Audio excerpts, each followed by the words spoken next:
Auzubillahiminash-shaytanir-rajim. Bismillahir-rahmanir-rahim. In the name of Allah, the most merciful, the most beneficent. Previous class में हमने कोई 3 questions का agenda रखा था कि हम 3 क्वेश्चंस को डिस्कस करने की कोशिश करेंगे। इसमें जो पहला क्वेश्चन था वो ये था कि पहले लिखने में तो हमने फंक्शंस ऑफ एफबीआर लिख लिए थे कि एफबीआर के फंक्शंस क्या हैं, क्योंकि हमारे सिलेबस का वो मेन हिस्सा है, मेन पार्ट है। चार एरियाज डिफाइन किए गए हैं, जिसमें से पहला एरिया जो है वो आपका फंक्शंस ऑफ एफबीआर है। जब आप सेक्शन 4 एफबीआर एक्ट 2007 उसको पढ़ते हैं तो उसकी हेडिंग ही ये है फंक्शंस ऑफ एफबीआर। तो वहाँ पे कोई कितने आपने काउंट किए, कितने लिखे हुए हैं फंक्शंस ऑफ एफबीआर? 24। अच्छा, तो क्या हम ये समझ लें कि 20 नंबर उसने हमें इसमें से दे दिए कि 24 पॉइंट याद कर लो, उसको रिप्रोड्यूस कर लेना तो 24 नंबर ले लेना, 20 नंबर ले लेना। Is it possible? पॉसिबल तो है, लेकिन लगता नहीं है कि वो ऐसे करे कि आप उसे ये दिखा दे तो फंक्शंस ऑफ एफबीआर ये लिखे हुए हैं सेक्शन 4 में, इनको बस पढ़ लो और 20 नंबर ले लो और बाकी 80 नंबर का पेपर में बाकी करते हैं। तो इसलिए आपको थोड़ी मेहनत करनी पड़ेगी। एफबीआर से रिलेटेड दूसरी चीज़ें जो भी हैं, जिस तरह कल हमने कहा, कल सेकंड पे हमने रखा कि एक अच्छा निज़ाम जो है, जो एक अच्छा टैक्स का सिस्टम है, उसकी क्या खसूसियात होती हैं, what are the characteristics of a good taxation system, या उसको हमने कहा कि what are the canons of taxation, taxation के क्या कैनन्स होते हैं, वो हमने डिस्कस किया। और उसके बाद हमने कहा कि what are the objectives of taxation, taxation के मकासद क्या होते हैं। क्विकली कैनन्स ऑफ टैक्सेशन अगर हम उसको लिखना चाहें तो हम जो छोटी सी हमने जो एक्रोनियम बनाया वो क्या था? 2C 2E 2F 2F, एक S और एक B। तो ये अगर एक्रोनियम जो है या ये जो कॉम्बिनेशन ऑफ कैपिटल लेटर्स है, अगर हम इनको मेमोराइज कर लेते हैं, 2C, एक D आ गया, फिर 2E, फिर 2F और फिर एक S, तो आप इस तरह क्या कर लेंगे कि आपने इस तरह जो असूल है एक अच्छे टैक्सेशन के निज़ाम के, वो आपने याद कर लिए। ये और ये सर एडम स्मिथ के दिए हुए हैं, और बाकी जो है वो इनको इस तरह भी जाना जाता है एक्सटेंडेड कैनन्स ऑफ टैक्सेशन। ये वाले सर के जो है वो बेसिक हैं, जो इनिशियल वाले हैं, और ये वाले इन सबको मिला के एक्सटेंडेड कैनन्स ऑफ टैक्सेशन भी कहा जाता है। सही। सी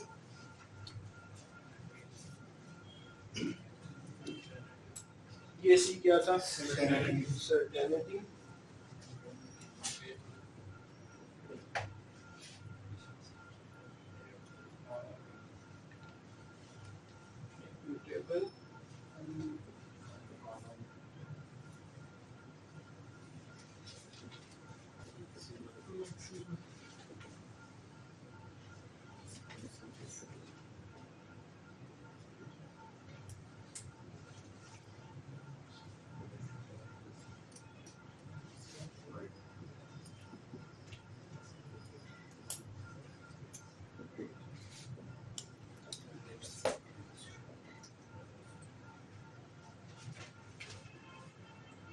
चले, कन्वीनियंट सर्टेनिटी, डाइवर्सिटी, इक्विटेबल या इक्वलिटी, इकोनॉमी, फिजिकल एडुकेसी या फिजिकली एडुकेट, फ्लेक्सिबल और सिंपलिसिटी। जब भी आप इनको लिखेंगे इनके पहले आप लिख लीजिएगा canon of convenience, canon of certainty, canon of diversity, canon of equitability या equitable, canon of economy, canon of simplicity, canon of physical adequacy and canon of flexibility. एक बुक में से मैंने जो सीए की बुक है उसमें से मैंने जो क्रक्स वाली बुक है सर आसिफ की, उसमें से मैंने आपको पेज शेयर कर दिए हैं।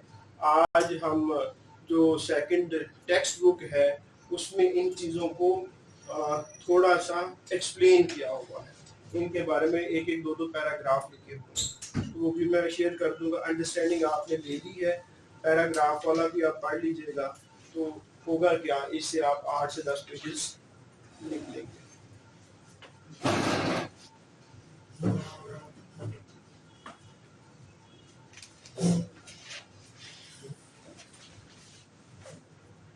इसके बाद हमने ऑब्जेक्टिव्स को देखा, ऐसी है ना, टैक्स लगाने के मकसद को देखा कि टैक्स जो है वो क्यों लगाया जा रहा होता है,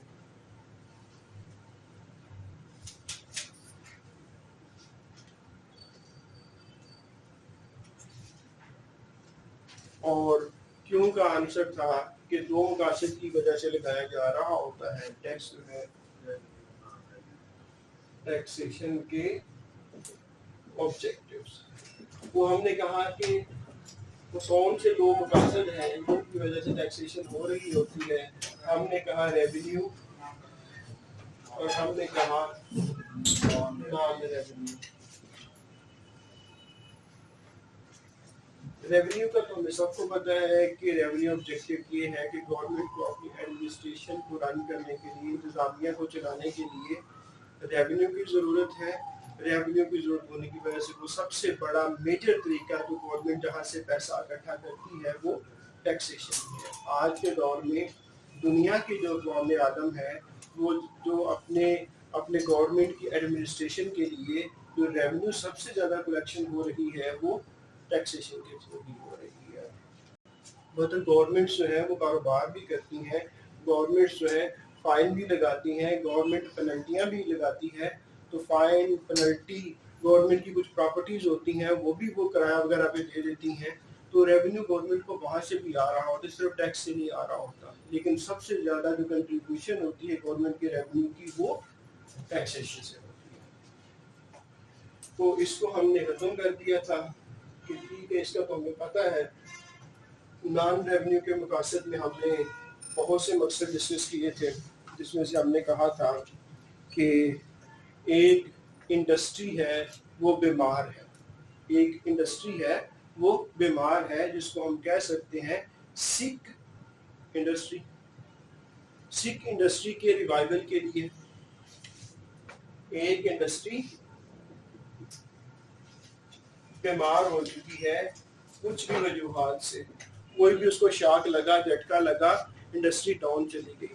अब इंडस्ट्री को उठाना चाहती है गवर्नमेंट, तो टैक्स एक टूल के तौर पे इस्तेमाल कर ले, उसको टैक्स से राहत दे दे कि ठीक है हम आपको टैक्स से राहत दे देते हैं, हम आपको एक्सेम्पशन दे देते हैं, आप उठ जाओ।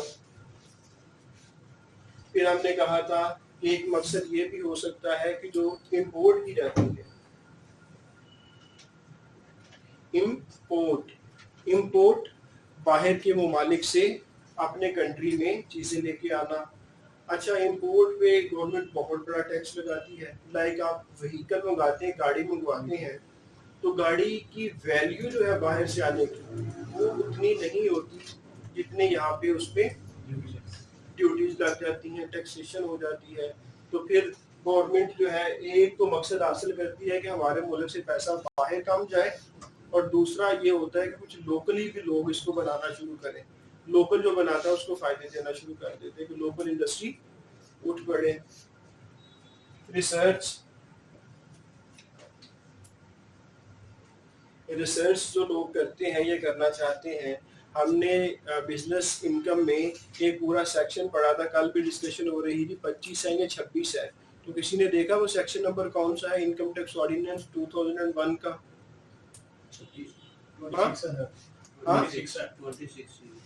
26 है जी। तो 26 सेक्शन में जो रिसर्च के ऊपर खर्चा आता है गवर्नमेंट उसके एक्सपेंसेस अलाउ कर देती है। हालांकि आपने अभी कुछ बनाया नहीं है, आप कोई कारोबार कोई ऐसी चीज जहाज बनाना चाहते हैं, आप खर्चे कर रहे हैं, आपने चाहे वो 5 साल पहले भी खर्चे किए हैं, आज से जहाज बन गया है, कारोबार स्टार्ट हो, तो जो आपने रिसर्च के एक्सपेंडिचर किए थे क्लेम कर। तो गवर्नमेंट जो है टैक्सेशन को इस तरह टूल के तौर पर भी यूज कर रही होती है, और भी मुख्तलिफ तरीके हैं जिसमें गवर्नमेंट यूज कर रही होती है। तो ये कल का टॉपिक था, आज इसके आपको मैं पीडीएफ डॉक्यूमेंट इसका भी शेयर कर दूंगा, आप उसमें से देख लीजिएगा। आज के मेन टॉपिक की तरफ आते हैं जो कल रह गया था, और वो क्या है, फंक्शंस ऑफ एफबीआर। क्या है जी? Federal board of revenue. FBR है जी federal board of revenue. FBR stands for Federal Board of Revenue।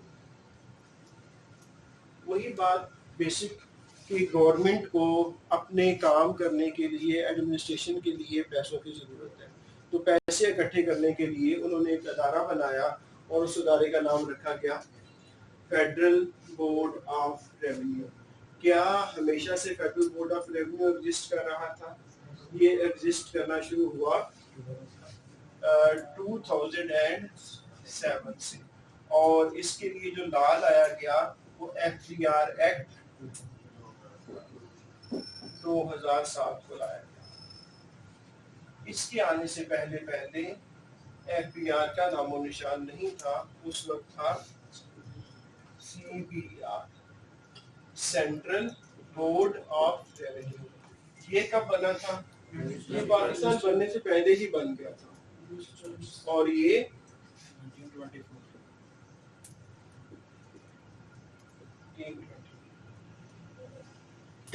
इस वक्त से मौजूद था, और यहाँ तक ये चलता रहा, सेंट्रल बोर्ड ऑफ रेवेन्यू। तो इनके अल्फाज ही पता चल रहा है कि इनका मेजर काम जो है, इनका मेजर फंक्शन जो है वो रेवेन्यू इकट्ठा करना है। थोड़ी सी आप डेफिनेटली आपने पढ़ा हुआ है और आपको आता भी होगा कि टैक्सेशन जो है वो बरसगीर जो है, सब कंटिनेंट भी कहा जाता है या समटाइम्स अनडिवाइडेड इंडिया भी कहा जाता है, कि यहाँ पे टैक्सेशन का आगाज कैसे हुआ, टैक्सेशन कैसे यहाँ पे शुरू हुई। लगाम लगाते थे 1860 में, ब्रिटिश एरा था, यहाँ पे रूल था। उस वक्त उन्होंने पहला जो फॉर्मल है ना, वो इनकम टैक्स एक्ट 1860 लेके आए। कहते हैं कि उस वक्त 1857 में जंग आज़ादी लड़ी गई, फ्रीडम वार लड़ी गई, तो उसमें और कुछ इंग्लैंड के कुछ इंटरनल इश्यूज थे, उनको फिस्कल डेफिसिट का सामना करना पड़ा। फिस्कल डेफिसिट क्या होता है? उनके एक्सपेंसेस ज्यादा थे, रेवेन्यू कम थे, तो उन्होंने क्या किया, उन्होंने कहा कि यार जहाँ पे ये सारा कुछ हो रहा है, ये जो मेजर एक्सपेंडिचर का कंट्रीब्यूटर है, हम क्यों ना उससे पूछते। उन्होंने फिर इनसे ये 1860 में लगा दिया। 1860 से लेकर आगे ये बढ़ता रहा, लेकिन ये 1865 तक ही चला बस, और ये यहाँ पे रिपीट हो गया। और इसके बाद जो मेजर इनकम टैक्स लेके आया गया वो 1886 में लाया गया। छोटे छोटे बाद में सर्टिफिकेट एक्ट वगैरह आते रहे, लेकिन उसके बाद 1886 वाला इम्पोर्टेंट था, इसलिए बड़े लंबे अरसे के लिए चला। लेकिन 1814 से लेकर 1914 से लेकर 1918 तक हुई है वर्ल्ड वॉर 1। तो जब ये हुआ तो जो गोरे हैं उनको फिर पैसों की जरूरत पड़ी, क्योंकि ये मेजर वार लड़ने वालों में शामिल थे। तो इन्होंने 1917 का अल्पन या 16 है, इसमें सुपर टैक्स लगा दिया। सुपर टैक्स पता ना क्या होता है? आजकल भी सुपर टैक्स लगा हुआ है। पहले बैंक्स जो सिर्फ होता था कि एक नॉर्मल जो टैक्स है वो, उसके अलावा 4% आप सुपर टैक्स देंगे। वो इसलिए दे रहे थे कि जो इंटरनली डिस्प्लेस्ड पीपल है, आईडीपीज वगैरह, या जो इस तरह के एरियाज हैं जहाँ पे जंग वगैरह हुई, अफगानिस्तान के साथ अटैच बॉर्डर, उनकी रिहेबिलिटेशन के लिए सुपर टैक्स लगाया गया पाकिस्तान में। 2013 या 14-15 में स्टार्ट हुआ था, लेकिन बाकियों पे खत्म कर दिया गया, बैंकों पे जारी रखा गया। लेकिन अब फिर एक क्रूशियल टाइम आया, तो इस वक्त भी गवर्नमेंट ने सुपर टैक्स लगा दिया है हर एक के ऊपर। एक सर्टेन अमाउंट है कि अगर किसी की 300 मिलियन 250 मिलियन से क्रॉस करती है तो 1%, 300 मिलियन से अगर इनकम क्रॉस करती है तो वो 2 मिलियन, और 2%, और अगर 350 से क्रॉस करती है, मिलियन की बात कर रहा हूँ, करोड़ों में कर ले तो 1 मिलियन कम कर दो 2 करोड़ बन जाता है। लाइक 250 मिलियन, 300 मिलियन, ये कितने करोड़ होंगे? 25 करोड़, ये 30 करोड़। अगर इस वक्त भी किसी की टैक्सेबल इनकम यहाँ पे है तो आई थिंक 1%, 2% और 350 तक 3%, ये सुपर टैक्स दोबारा लगाया गया। तो उसका आगाज जो हुआ था वो यहाँ से गोरों ने किया था, क्योंकि जो जो वर्ल्ड वॉर 1 के असरात थे, वहाँ पे पैसा की जरूरत थी, तो उन्होंने सुपर टैक्स लगाया गया। वहाँ पे उस वक्त कहते हैं कि 50,000 रुपए की से ज्यादा जिसकी इनकम होती थी ना, उस पर सुपर टैक्स लगाया गया। सुपर टैक्स सिर्फ उन लोगों पे लगता है जिनकी कमाई बहुत ज्यादा है, जिसकी कमाई कम है उस पर सुपर टैक्स नहीं लगता। सुपर टैक्स होता है जिनकी कमाइयाँ बहुत ज्यादा। छोटी सी ब्रीफली हिस्ट्री कवर करके हम फंक्शन पे जा रहे हैं। डेफिनेशन बता दें सुपर टैक्स की। सुपर टैक्स की अगर आपने इसको डिफाइन करना है कि ये, मैं इसको ऐसे कह देता हूँ, मैं इसको अपनी तरफ से बनाता हूँ और आपको बताता हूँ ये क्या होता है। It is a tax in addition to normal tax, which is imposed on the person who are earning a very high income. मैं लिख देता हूँ क्योंकि ये निचोड़ तो इसका यही है ना। सुपर टैक्स क्या होता है? It is a tax in addition to, और ये डेफिनेशन जो आमतौर पर चीजों की बना रहे होते हैं वो भी हमारी तरह की होती है कि वो समझते हैं और समझ के फिर उसको बयान कर देते हैं और कह देते हैं कि ये इस तरह डिफाइन किया जा सकता है। तो ये जो मैं डेफिनेशन लिखूंगा ये एक्यूरेट अगर हुआ ना हो लेकिन गलत नहीं होगी। एक्यूरेट हुआ ना हो लेकिन गलत नहीं होगी, वो ये नहीं कह सकेगा कि ये गलत डेफिनेशन है। ठीक है। Super tax, it is a tax in addition to normal income tax imposed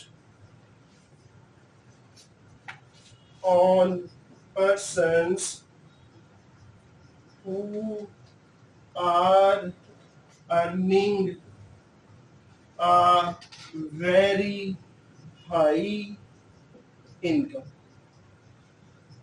ये होगा सुपर टैक्स। में इसको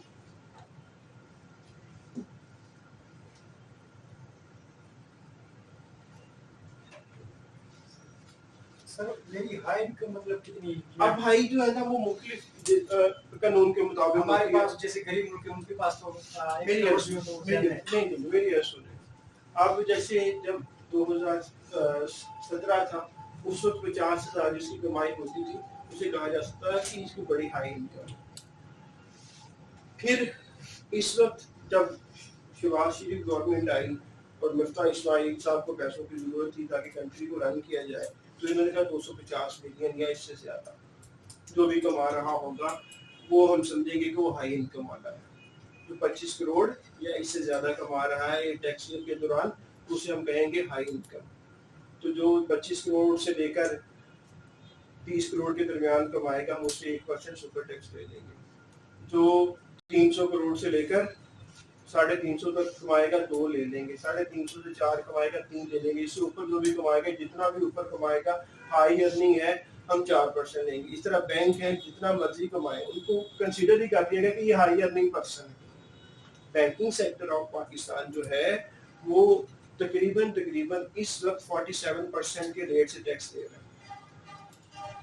बैंकिंग सेक्टर ऑफ पाकिस्तान में 39% तो उनका नॉर्मल रेट है ना, तो 4% के करीब उनका गवर्नमेंट सिक्योरिटीज वाला टैक्स होता है, 4% उनका जो है वो ये सुपर टैक्स होता है 39 प्लस 8 47, और अगले साल शायद उनका 51% पे चला जाए, क्योंकि बैंक से हमारे क्लाइंट्स में शामिल है, तो हमें पता है कि वो तो वो चाहे कुछ भी हो उसका नाम ही शामिल कर दिया कि वो हाई अर्निंग इनकम है, उसको इनकम का थ्रेशोल्ड भी खत्म कर दिया उनके लिए।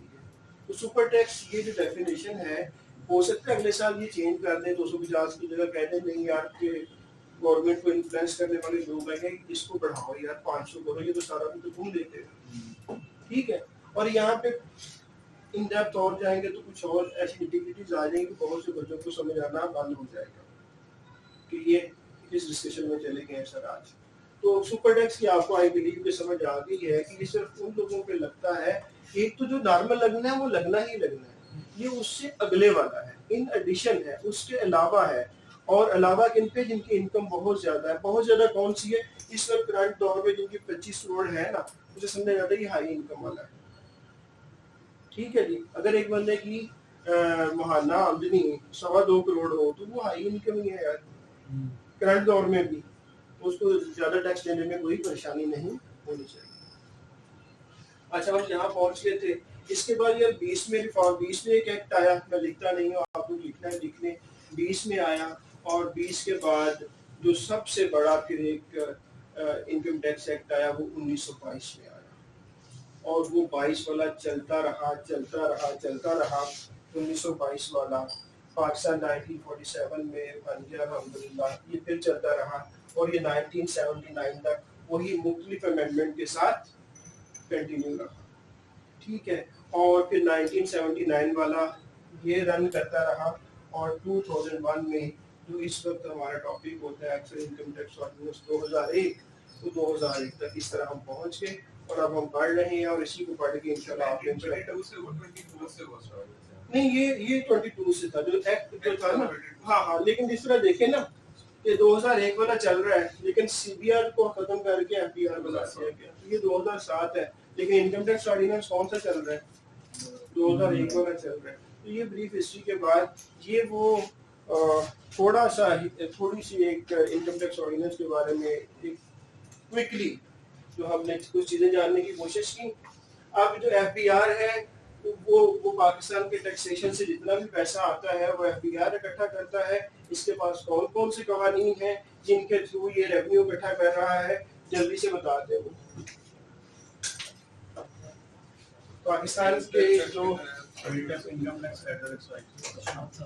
हाँ, तो जब वो पेपर में आए ना, जब ये पेपर में आए तो आप इसको इसी तरह कर लेना कि एफबीआर जो है वो रेवेन्यू इकट्ठा करता है जिन कवानीन के तहत करता है। जब लिखने की बारी है, सिंपली मैं कह रहा हूँ फंक्शन आ भी जाए तो सिर्फ फंक्शन ना लिखने शुरू कर देना, थोड़ा सा चीजों को माइंड को अप्लाई करके कि एफबीआर क्या करता है। एफबीआर को बेसिकली जो फंक्शन दिए गए वो रेवेन्यू के हैं, लेकिन इन कवानीन के तहत करता है। वो कवानीन 4 हैं, एक ITO 2001, एक STA सेल टैक्स एक्ट 1990, एक फेडरल एक्साइज एक्ट 2005, और एक कस्टम्स एक्ट 1969, ठीक है। और अगर इसमें और भी खूबसूरती लानी 69 अच्छा, अगर इसमें और भी खूबसूरती लानी है तो डायरेक्ट और इनडायरेक्ट लिख लेना, डायरेक्ट और इनडायरेक्ट। अभी आपको खुद पता होना चाहिए इनमें डायरेक्ट कौन सा है और इनडायरेक्ट कौन सा है। सिर्फ इतना सा बता देता हूँ कि डायरेक्ट वो होता है जिसपे लगा उसके शनाख्ती कार्ड के ऊपर, उसकी आइडेंटिटी के ऊपर एफबीआर को जमा हुआ तो उस टैक्स को क्या कहते हैं, डायरेक्ट है। और दूसरा है इनडायरेक्ट, जिसको लगा उसके नाम पे जमा नहीं हो रहा वो है इनडायरेक्ट। तो डायरेक्ट और इनमें से डायरेक्ट कौन से हैं, इनकम टैक्स। हाँ, यहाँ पे वेल्थ मैंने लिखा नहीं इस वक्त पाकिस्तान में, क्योंकि वेल्थ टैक्स है भी नहीं, वेल्थ टैक्स भी है इस वक्त पाकिस्तान में। हाँ, सुपर टैक्स कह सकते हैं इन द फॉर्म, लेकिन वो फिर भी इनकम टैक्स ही है, क्योंकि इनकम टैक्स का सेक्शन 4C जो है वो एक नया अब इंट्रोड्यूस करवाया गया फाइनेंस एक्ट 2022 के थ्रू, और 4C उसके थ्रू लग रहा है, तो फिर इनकम टैक्स के थ्रू लग रहा है, तो ये इनकम टैक्स ही हुआ ना। इसके लिए कोई अलग से कानून तो वेल्थ टैक्स तो नहीं लाया गया। जब नहीं लाया गया तो फिर इनकम टैक्स हो गया। ठीक है, तो ये फिर एक जो है डायरेक्ट है और बाकी जो है वो इनडायरेक्ट है, और डायरेक्ट और इनडायरेक्ट को आपको डिफाइन करना भी आता है। अच्छा, ये इन तरीकों से एफडीआर जो है वो रेवेन्यू इकट्ठा करता है, लेकिन जो लिखे हुए फंक्शन है सेक्शन 4 के अंदर एफडीआर के, अब हम उन फंक्शंस को वन बाय वन डिस्कस कर लेते हैं कि वो फंक्शंस क्या क्या कुछ है। अच्छा उस्मान, इधर से इशू आ रहा है? सब फाइन चल रहे हैं? चलो अल्हम्दुलिल्लाह। अच्छा जी, अब ना एक एक करके मुझे बताते जाओ कि क्या क्या फंक्शन होता है। मैं बोर्ड पे लिखता जाता हूँ और उसको मैं फर्दर ना एक्सप्लेन करता जाता हूँ कि फंक्शन आप। सर ये लास्ट बार रिपीट कीजिएगा जो भी आपने बात की है, सारे कह रहे हैं। कौन सी वाली बात है? ये जो भी आपने डायरेक्ट और इनडायरेक्ट पूछ रहे हैं। हाँ हाँ, डायरेक्ट और इनडायरेक्ट का जो मैं बता देता हूँ कि डायरेक्ट क्या होता है। डायरेक्ट टैक्स वो होता है जिस बंदे के ऊपर टैक्स लग रहा है उसकी शनाख्त के ऊपर एफडीआर में जमा हो रहा है। होता है मसलन जाहिद रसूल सुई गैस या एफडीआर का इम्प्लाई था। मैं सालाना लेट्स सपोज के मैं ये सैलरी मंथली लेता था, मैं सालाना सैलरी 12 लाख लेता था। पाकिस्तान के कवानीन के मुताबिक इस वक्त 6 लाख तक सैलरी पे कोई टैक्स नहीं है। इसे कहते हैं बीटीएल, बिलो टैक्सेबल लिमिट। पीछे मेरे पास ये इनकम थी जो कि टैक्सेबल थी। ये टैक्सेबल जो इनकम है इसका 2.5% बच्चों जो है वो टैक्स है। अब इसका 2.5% निकालें तो 1 लाख के पीछे 2500 बन रहा है, तो इसको मैं 6 से मल्टीप्लाई कर लेता हूँ। 60603 15,000। अब मेरा एम्प्लॉयर क्या करेगा? अगर मैं इंस्पेक्टर एफडीआर था तो एजीपीआर वाले, और सुई गैस था तो सुई गैस वाले क्या करेंगे? 15,000 मेरे पूरे साल की टैक्स की लाइबिलिटी है। वो 15,000 को डिवाइड कर देंगे 12 के साथ। हर महीने कितना बन रहा है? 1,000 और 1,200 कुछ रुपए बनेंगे। आप कह लो 1250 कर लो। तो ये 1250 मेरा टैक्स जो है ना वो क्या करेंगे? वो करेंगे मेरे सीएनआईसी के ऊपर, जो भी मेरा सीएनआईसी है उसके ऊपर एफडीआर को वो सबमिट करवाना शुरू कर देंगे। ठीक है, डिवाइस का है इसको रिस्टार्ट करना बाकी ठीक है। एक मिनट होल्ड करें, इसको भी इसको बंद करें। हाँ, तो हम लोग चले जाते हैं मोहम्मदी निहारी पे खाना खाने गए। वहां पे जब खाना खाया उसके बाद बिल आया। बिल में उन्होंने कहा कि 16% जो है वो टैक्स है। हमने अगर 1000 का खाना खाया तो 160 रुपए इसके बन गए। हमने 1160 रुपए दे दिए। 160 उस बंदे ने, मोहम्मदी निहारी वाले ने एफडीआर को जमा करवा दिए। बर्डन कौन उठा रहा है? जाहिद। जमा किसके नाम पे हो रहा है? मोहम्मदी निहारी। तो ये जो टैक्स लग रहा है मुझ पे लगा, लेकिन इनडायरेक्टली मोहम्मदी वाले ने उठाया और एफडीआर को जमा करवा दिया। जाहिद के शनाख्ती कार्ड के ऊपर नहीं जमा हुआ। तो ये है इनडायरेक्ट टैक्स। तो डायरेक्ट इसलिए सिर्फ इनकम टैक्स ऑर्डिनेंस वाला जो है वो डायरेक्ट है, और बाकी सेल टैक्स हो गया, फेडरल एक्साइज हो गया, कस्टम हो गया, वो क्या हो गया? इनडायरेक्ट। बर्डन याद रखो, बर्डन जिसके ऊपर बोझ पड़ रहा है, अगर वो बोझ उठा के और उसके नाम पे जमा हो रहा है तो वो डायरेक्ट है। बर्डन जिस पे पड़ रहा है उसके नाम पे नहीं जमा हो रहा तो वो क्या है? इनडायरेक्ट। तो बढ़ते बढ़ते अब हम फंक्शंस की तरफ आ जाते हैं, और फंक्शंस को हम 1 by 123 को आज इंशाल्लाह खत्म करते हैं। आपको क्वेश्चन करने का फिर बाद में मौका दे देंगे, तो फिर वो क्लास फंक्शन रह जाएंगे, कुछ और ही पढ़ के चले जाएंगे हम। ठीक है, तो अगर इजाजत दें तो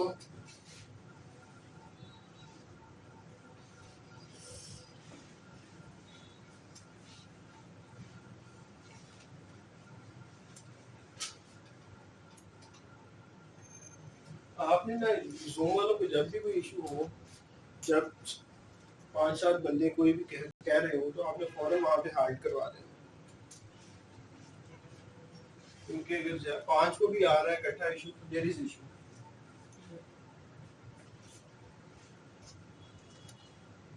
अच्छा चलो, ये हम जो मोस्ट अप्रोप्रिएट है जो वर्ड है फंक्शन ऑफ एफडीआर, उसकी तरफ आते हैं। फंक्शंस,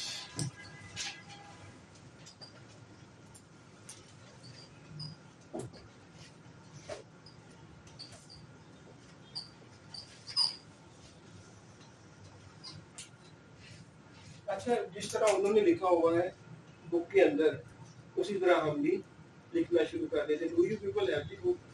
किताब है आपके पास? आप अपनी किताब खोल लें, आप भी खोल लें, एफडीआर एक्ट को खोल लें, और एफडीआर एक्ट का जो पहला फंक्शन है ना, वो किस चीज की इम्प्लीमेंटेशन करवा रहा है? Tax administration reforms. Implementation of tax administration.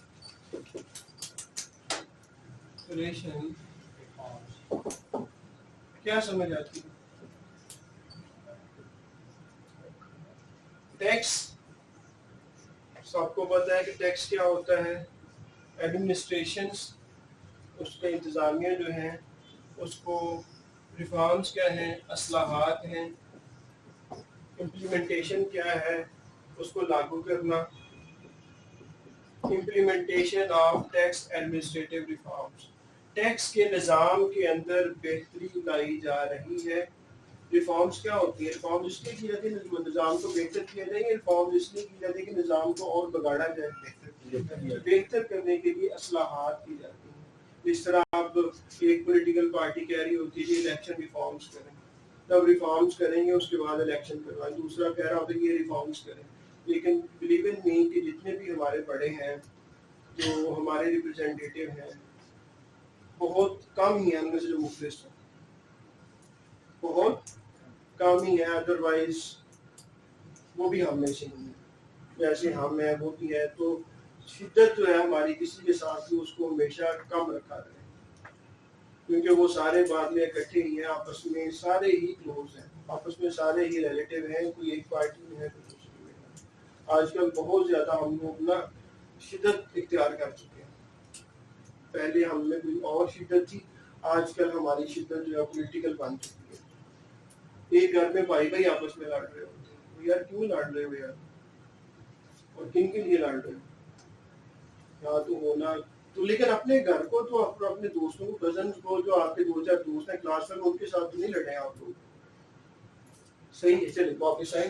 तो ये जो बड़े हमारे जो रिफॉर्म्स करते हैं, इस्लाहात करते हैं, इस्लाहात को लागू किसने करना है, किसने इन्फोर्स करना है? एफबीआर का सबसे बड़ा फंक्शन, कि जो भी इस्लाहात की जाती हैं, जो भी रिफॉर्म्स किए जाते हैं, टैक्स एडमिनिस्ट्रेशन रिफॉर्म्स जो भी की जाती हैं, उसको लागू कौन करने वाला है? वो एफबीआर है। बस वर्ड रिफॉर्म्स याद रख लीजिएगा, जब फंक्शन लिखना आए तो बाकी फिर टैक्स एडमिनिस्ट्रेशन रिफॉर्म्स को इम्प्लीमेंट करवाने वाला एफबीआर है। इस फंक्शन में कोई इशू? चलो अगले फंक्शन। वीडियो कह रहे हैं हैंग हो रही है, कह रहे हैं वीडियो हैंग हो रही है मोस्टली।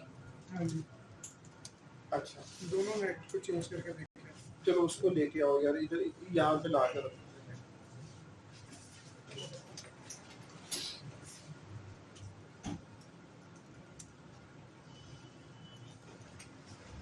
बैटरी फुल है इसकी, बैटरी पहले रीस्टार्ट करना, इसको रीस्टार्ट करना है।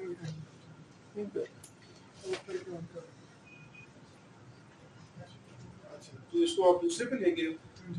अच्छा लेकिन उस पर भी चेक कर लेते, शायद वो ज़्यादा बेहतर बीट शेयर चल रहा हो।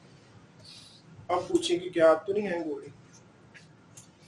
हाँ जी पूछेगा जी, जी पार्टिसिपेंट्स ऑन जूम एप्लीकेशन, आप बताएं कि क्या हैंग तो नहीं हो रहा, क्योंकि नेट अब हमने चेंज किया है। जी अब ठीक है। अब ठीक है, चलिए जैसे रिपीट कर दे पहला पॉइंट। हाँ, तो पहला पॉइंट जो है वो implementation of tax administration reforms है। इसको हम कह रहे हैं कि एफबीआर के फंक्शन डिस्कस करते हुए इम्प्लीमेंट लागू करवाना टैक्स एडमिनिस्ट्रेशन रिफॉर्म, टैक्स की जो इस्लाहात आई हैं उनको इम्प्लीमेंट करवाना किसका काम है? वो एफबीआर का काम है। एफबीआर का सबसे बड़े फंक्शनों में से एक फंक्शन ये है कि जो बड़े हैं हमारे, जो कि कानून को, जिनको हम कहते हैं कि लेजिस्लेशन करने वाले हैं, उन्होंने रिफॉर्म्स करवाई।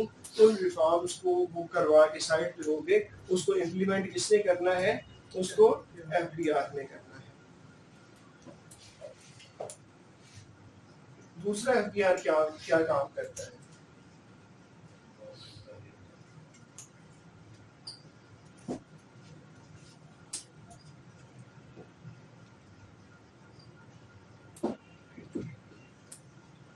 कहते हैं जो टैक्स के कवानीन है ना, टैक्स के जो कवानीन है इनकी कंप्लायंस करवानी है। कैसे कंप्लायंस करेंगे? रजा कराना। क्या पाकिस्तान में कोई ऐसा बंदा है जो रजा कराना तौर पर वॉलंटरली आ जाए और कहे कि मैं रिटर्न फाइल करूंगा, मैं टैक्स दूंगा? लेकिन फिर भी एफबीआर की ये फंड दुनिया में कहीं चले जाए, यूके में चले जाए, सबसे सिविलाइज्ड कोई और नेशन है तो वहाँ पे चले जाए, कोई कहते हैं मुहज़्ज़ब है, उस मुहज़्ज़ब कंट्री में भी चला जाए तो वॉलंटरी कोई भी पैसे नहीं देता।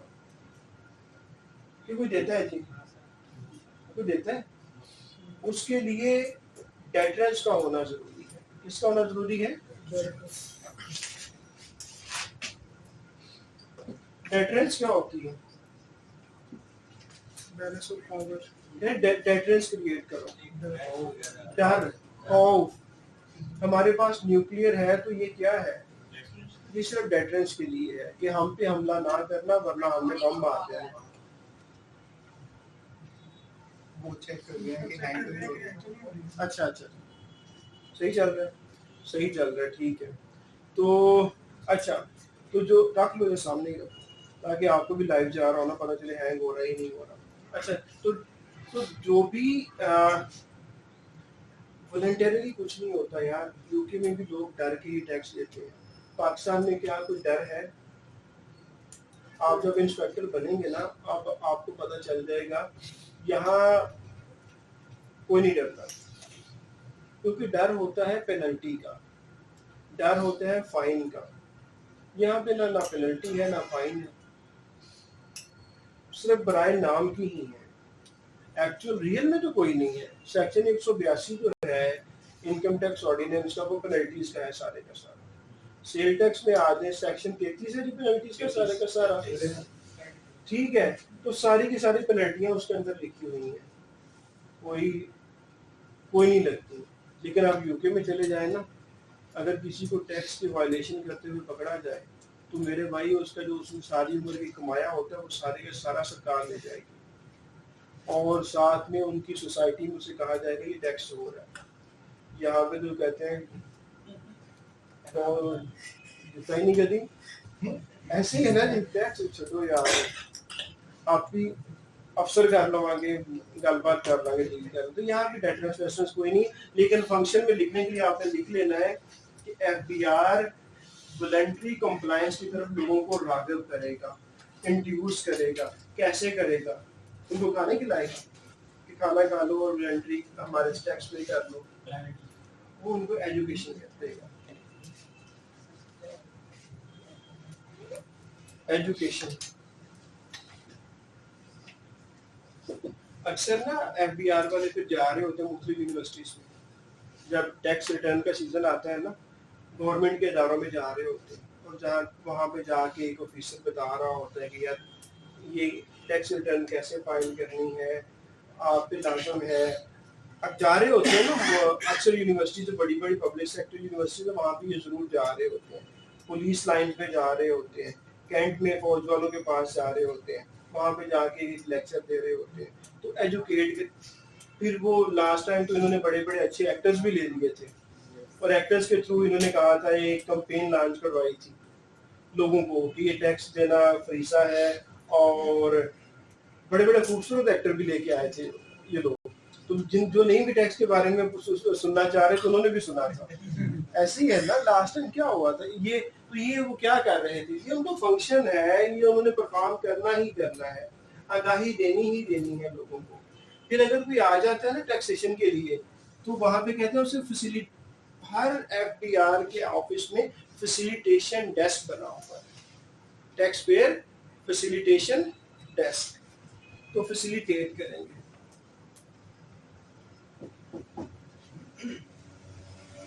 वो जो फैसिलिटेशन के थ्रू हो गया, और क्या करेंगे, और ये मुख्तलिफ कंपेन्स लॉन्च करके ना ये लोगों को राग़ब करेंगे, तरगीब देंगे कि यार जो टैक्स के कवानीन हैं ये आप पे लागू होते हैं, इस पे आप अमल दरामद करें।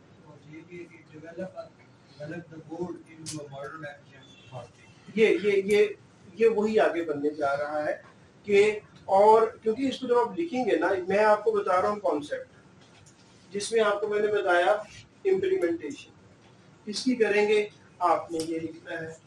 वॉलंटरीली कंप्लायंस करवाएंगे, किसकी करवाएंगे, मुख्तलिफ तरीकों से करवाएंगे, जिसमें उन्होंने कहा कि जो आपका बोर्ड है जब आप इस तरह करेंगे तो आप उसको कन्वर्ट कर देंगे एक मॉडर्न जदीद, अच्छा एफबीआर, चलें ये सीबीआर को खत्म करके एफबीआर क्यों बनाया गया था, मॉडर्न तरीका रिफॉर्म्स करने के लिए। जो वो अदारा था सीबीआर जो था, वो जो नीड्स थी वो पूरी नहीं कर पा रहा, जो इनको कैपेसिटी चाहिए थी उसकी कैपेसिटी उतनी नहीं थी, तो कैपेसिटी को बढ़ाने के लिए इन्होंने कहा कि हम सीबीआर को खत्म करते हैं और एफबीआर को लेके आते हैं, और साथ में इन्होंने कहा कि हम, ताकि हम जो हमारा रेवेन्यू कलेक्शन की कैपेसिटी है उसको बढ़ाएंगे, और साथ में क्या करेंगे, हम हमारी जो मॉडर्न आईटी है, टेक्नोलॉजीज है, उसको इंट्रोड्यूस करवाएंगे। और क्या करेंगे, जब जो वजूहात थी ना जो रखी गई थी वो 3-4 ही थी कि एक तो रेवेन्यू कलेक्शन की कैपेसिटी को बढ़ाएंगे, मेथड जो है वो आईटी पे लेके आएंगे, और तीसरा ये जो लोग बैठे हुए हैं जो कि कॉम्पिटेंट हैं, जो कि मोटिवेटेड हैं, जो कि हार्ड वर्कर हैं, इस तरह की फोर्स को हम एफबीआर के अंदर इंडक्ट करेंगे, और जब ये इंडक्ट होगी तो इस अदारे को हम एक बड़ा अच्छा इफेक्टिव अदारा बना देंगे। उस वक्त शायद कुछ लोगों को रिटायर भी किया गया हो जब सीबीआर से एफबीआर बना, कि यार आप लोग अगर जाना चाहते हैं गोल्डन हैंडशेक करें, आप चले जाएं। और फिर 16 का बैच लेके आया गया, फिर 18 का बैच आया, अब आपका 23 में शायद आपका बैच आए, क्योंकि 23 तो हो ही जा रहा है ना, 2023 तो हो ही जाएगा, उससे पहले तो बैच नहीं जाएगा। तो ये वही जो एफबीआर है, एफबीआर के फंक्शंस को पूरा करने के लिए सीबीआर से एफबीआर में सही आ रहा है जी, जैस वाला सही है, बाकी दोनों में से चलने हैंग हो रही थी, ये डिवाइस अब ओके है। हाँ, तो ये 3-4 डिवाइस हमने इसलिए रखी है। तो अच्छा, तो ये फंक्शन है। अब अगला फंक्शन जो है उस पर हम डिस्कशन कर लेते हैं। वॉलंटरीली कंप्लायंस हो गई, इम्प्लीमेंटेशन ऑफ लॉ हो गई, अगला फंक्शन क्या है? इसके दूसरे सब मींस बताएंगे, एजुकेशन फैसिलिटेशन और दूसरा कोई इलावा इसके अलावा। Effective training of your employees, ताकि आपका जो अदारा है वो एक बहुत ही एक एफिशिएंट और तगड़ा अदारा बन जाए। इसमें मैं आपको बता देता हूँ कि जो जितने भी स्टेक होल्डर्स हैं, एम्प्लॉइज हैं, उनको डेवलप किया जाए, ताकि बोर्ड जो है कि अच्छा डेवलप हो जाए, और वो बोर्ड जो है वो इफेक्टिव अथॉरिटी के तौर पे सामने आए। ठीक है। थर्ड वो कहता है कि जो मॉडर्न इफेक्टिव टेक्निक्स है, मॉडर्न इफेक्टिव टेक्निक्स, अब मॉडर्न इफेक्टिव टेक्निक्स क्या है? Very good. सबसे बड़ी टेक्निक ये है कि आप इंस्पेक्टर के साथ और ऑफिसर्स के साथ एक दीवार खड़ी कर दें, टैक्स पेयर दूसरी साइड पे हो जाए और एम्प्लॉय इस साइड पे हो, अगर आप निज़ाम को बेहतर करना चाहते हैं तो ये क्या किया गया, यही तो किया गया, आईटी के ज़रिए मेथड जो है वो चेंज किया गया। पहले क्या होता था, 2009 से पहले या आई थिंक 2010 से पहले लोगों की लाइन लगी होती थी गोशवारे जमा करवाने के लिए एफडीआर के अंदर। तो जब वो गोशवारा लेके जाते थे तो जो बंदा इकट्ठा कर रहा होता था वो ऐसे इकट्ठे नहीं करता था, वो क्या कहता था, कहता था पैसे दो यार फिर जमा करूंगा। अब क्या हो गया, मुबस्सिर साहब ने अभी एक्टिव टैक्स पे लिस्ट पे आना है, वो अपना यहाँ लैपटॉप ऑन करें, एनटीएन बनाएं, एनटीएन बना के अगर टाइम पे रिटर्न फाइल कर रहे हैं तो ऑटोमेटिकली एक्टिव हो जाएंगी। टाइम से लेट जमा करवा रहे हैं तो अगर इंडिविजुअल है 1000 रुपये का सरचार्ज जमा करवाएं, 2-3 घंटे के बाद ये एक्टिव हो जाएंगे। और जिस इदारे को जाके दिखाना चाह रहे हैं मैं एक्टिव टैक्स पेयर हूँ, वहाँ पे जाके ये क्लेम कर लेंगे। तो ये क्या हो रहा है, ये मॉडर्न टेक्निक्स यूज की जा रही हैं। और मॉडर्न टेक्निक्स जो हैं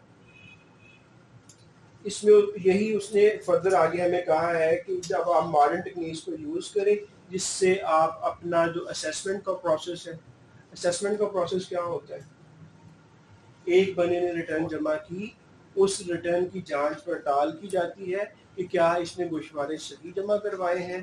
तो वो जो प्रोसेस है, वो असेसमेंट का प्रोसेस है, वो थ्रू कंप्यूटराइज सिस्टम होते हैं। अब होता क्या है, पहले क्या था, पहले अगर आपने पूरे पाकिस्तान में से देखना हो कि किस किस ने 2019 की एमनेस्टी ली है तो आप कैसे लेंगे, तमाम आरटीओ जहाँ जहाँ पे सबमिशन हुई सबको कहेंगे बताओ। अब क्या हुआ, अब एक कोड है, हर हर रिटर्न के ऊपर आप अगर किसी ने गोशवारे खोले हो तो जो गोशवारे हैं तो हर आइटम का एक कोड होता है। कोड इस तरह लिखा होता है, किसी का 160091, ये है जी profit on debt. Profit on debt का तो पता है ना, ये इस तरह एक ना कोड होता है। अब क्या सिस्टम आईटी का इतना ऊपर जा चुका है कि उन्होंने कहा कि एमनेस्टी का एक कोड है, सिंपली वो कोड को आईटी वाले को डालो, सर्च करो, पाकिस्तान में जितनी लोगों ने एमनेस्टीज ली है सबकी लिस्ट बाहर आ जाएगी। तो एक्सेल पे उसको प्रिंट निकालो, ये क्या हुआ, टेक्नोलॉजी का यूज किया आपने, प्रोसेस को बेहतर किया, असेसमेंट को बेहतर किया आपने। आपने और क्या बेहतर किया, आपने इसके थ्रू अपनी जो टैक्स बेस है, टैक्स बेस क्या है, जितने लोग टैक्स रिटर्न जमा करवा रहे हैं वो मिलकर एक बेस बनाते हैं कि ये हुजम है, वो हुजम को आपने बढ़ा दिया। तो ये आप वो ये कहना चाह रहा है कि आप ऐसे टेक्निक्स यूज करें, उन तकनीक की मदद से आप ये वाला प्रोसेस आप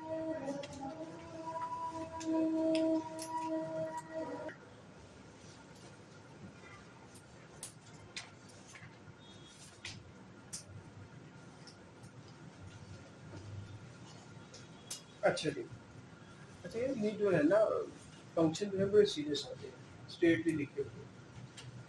ये पहले 3 फंक्शन जो थे ये थोड़ा उन्होंने इनको हिला के लिखा हुआ था कि जिस तरह की जो इफेक्टिव टेक्निक्स लेके आए वॉलंटरी का, आपने जब इनको लिखना है ना तो इसमें से 2-2 3-3 मोटे मोटे वर्ड याद करते हैं, लाइक इम्प्लीमेंटेशन किसकी, टैक्स रिफॉर्म्स की, ठीक है, वॉलंटरी कंप्लाइंस कैसे, एजुकेशन दे के फैसिलिटेट करके अपनी जो अपनी फोर्स है उसको मॉडर्न तरीके पे लेके आके ताकि आपका बोर्ड जो है एक इफेक्टिव अदारा बन जाए, ठीक है जी। फिर थर्ड जो है जो मेथड्स हैं उन मेथड्स को आप बेहतर करें, जब आपने आसान अल्फाज में लिख रहे होना है, मेथड्स को बेहतर करें, कैसे करें, आईटी को लेके आए, आप अपना जो प्रोसेस है वो ठीक करें, जैसे आप ऑडिट में सिलेक्ट करते हैं उसको ठीक करें, जब आप असेसमेंट करते हैं उसको ठीक करें, आप पेनल्टियां लगाते हैं उसमें आप रेशनल हो,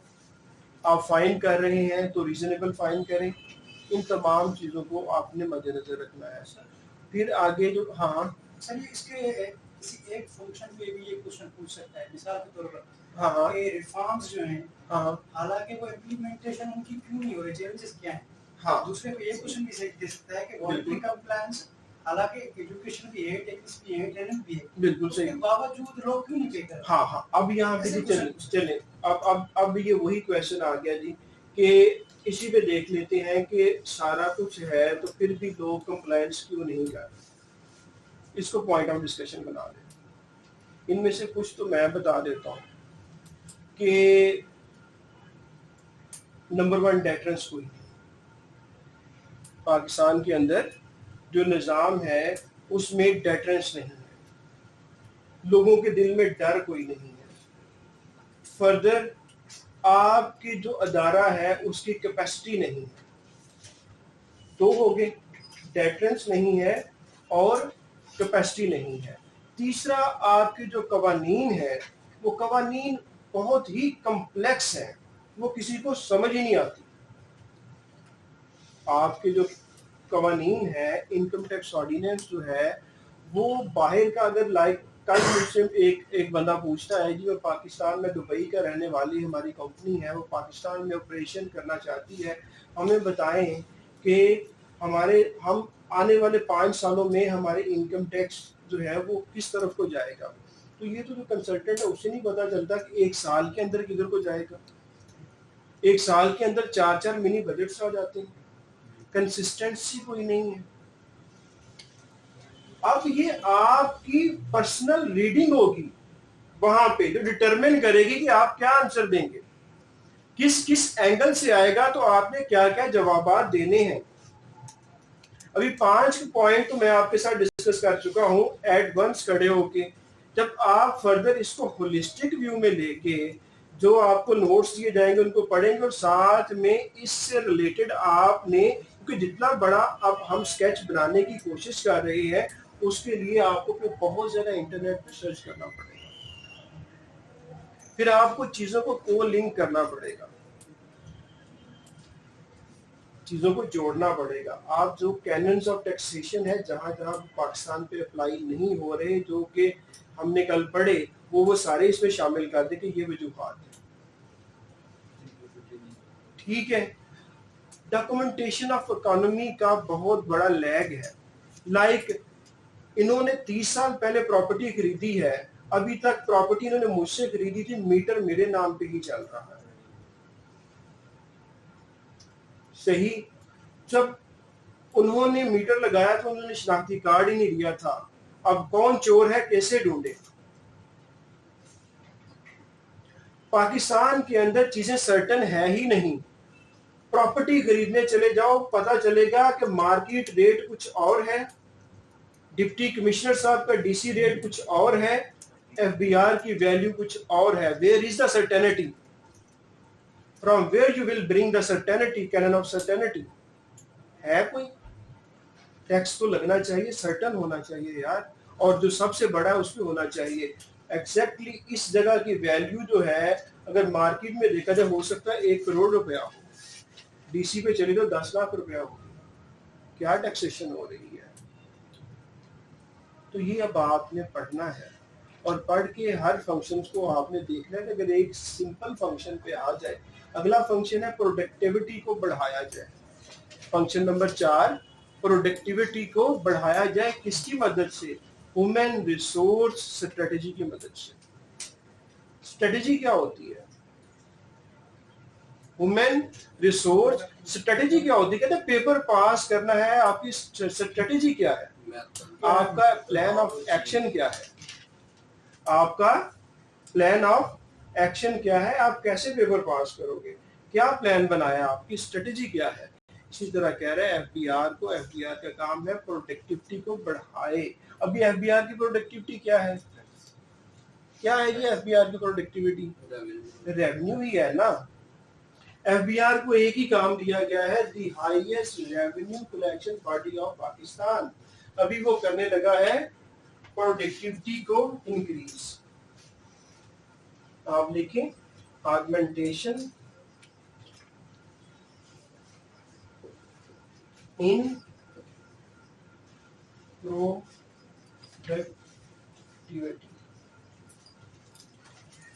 प्रोडक्टिविटी पता है थ्रू किसके? Through HR strategy. आपको देखो चीजों का तोड़ तोड़ के पता होना चाहिए, फिर ही आप ओवरकम। स्ट्रेटजी मैंने बता दिया कि आपका प्लान ऑफ एक्शन होता है, आपने क्या एक्शन लेना है वो आपकी स्ट्रेटजी है। तो वो यही एक सिंपल आप ये फंक्शन, अगर से जो फंक्शंस कहता है तो भाई वहां पे ये फंक्शन लिख देना है आपने। और अगर वो कहता है कि इन डिटेल में एक नोट लिखो कि क्या एफबीआर के ह्यूमन रिसोर्स जो है वो इस काबिल है कि वो आपको रिजल्ट प्रोवाइड कर रहे हैं जो कि होना चाहिए, तो अब इस पे एक पूरा सवाल लिखें, तो आप फिर इस पे डिस्कशन कर लेते हैं। एफबीआर की जो मैन पावर है, एफबीआर की जो ह्यूमन रिसोर्स स्ट्रेटजी है, क्या वो सफिशिएंट है to produce the allocated revenue collection? क्या है ऐसा? अब है तो आप इसके इसके इसके हक में लिखना शुरू कर दें, अगर नहीं है तो आप इसके अगेंस्ट लिखना शुरू कर दें। अभी रिसेंटली आप अगर कहेंगे कि एफबीआर ने तो भाई वाकई ट्रेमेंडस जॉब की है, पहले 59 5,900 का टारगेट दिया गया बिलियंस का रुपया इकट्ठा करके, तो वो उन्होंने कर लिया। इन्होंने टारगेट रिवाइज कर दिया 6,100 बिलियन करके दो इकट्ठा उन्होंने वो भी कर दिया। तो इसका मतलब है कि ये प्रोडक्टिविटी के हिसाब से ह्यूमन रिसोर्स स्ट्रेटजी तो उनकी काम कर रही है। ठीक है, तो अब इसके ऊपर अगर लिखना है हमने, तो फिर आप सोचना पड़ेगा कि इसके ऊपर क्या लिखना है। कि अगर इसी एक फंक्शन के ऊपर वो दे देता है तो हर फंक्शन जो है 23 के 23 फंक्शन उसको इस तरह आप देख लें। लेकिन मेरा ख्याल है कि वो मोटे मोटे इश्यूज पे रहेगा, मसलन के इश्यूज लेगा कि पाकिस्तान का टैक्स का निज़ाम को बेहतर करने के लिए हमें आप मदद करें। कह सकता है टैक्सेशन के निज़ाम को बेहतर करने के लिए तो जो जो असूल यहाँ पे ठीक नहीं है, हमने पढ़ लिया कि जो अच्छे असूल होने चाहिए, जो जो आप समझते हैं उसमें नहीं है वो सारे लिख दें।